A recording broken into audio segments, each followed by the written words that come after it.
Today I'm following one of the recipes in Hannah Robertson's Young Ladies School of Art. I'm making Indian ink.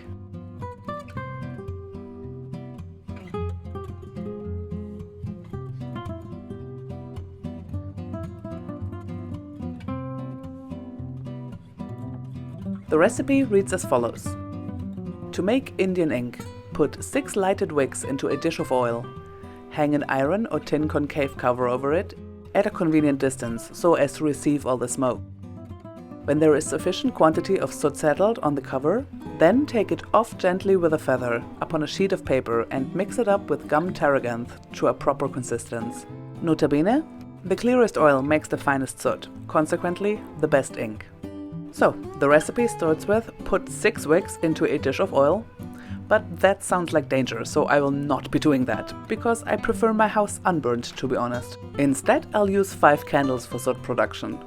Still, this is probably not entirely safe, so I'm doing it outside where my stuff is not. Nota bene, if you want to follow this recipe, do not. I don't want to be responsible for any fires, just don't do it.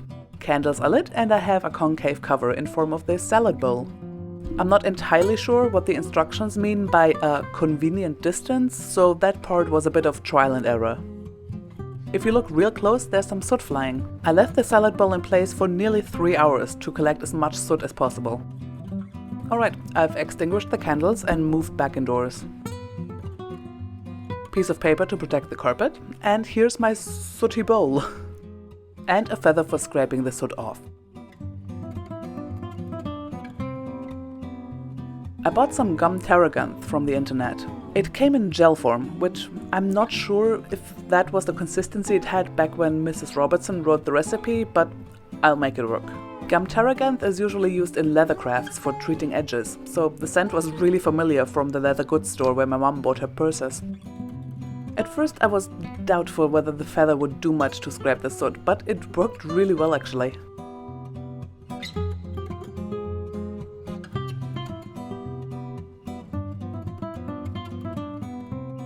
The instructions say to mix on a piece of paper, but I'm staying in the salad bowl for this.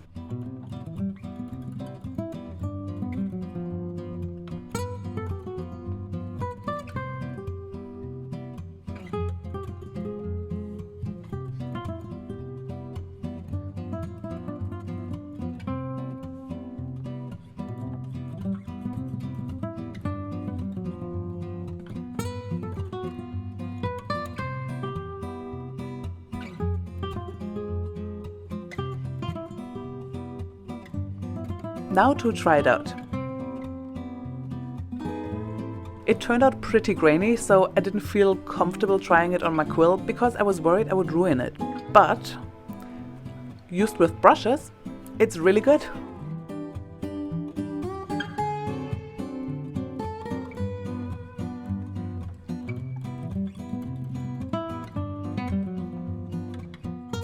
It layers extremely well, and once it's dry you can run your finger over it and it doesn't smudge or stain. It's brilliant.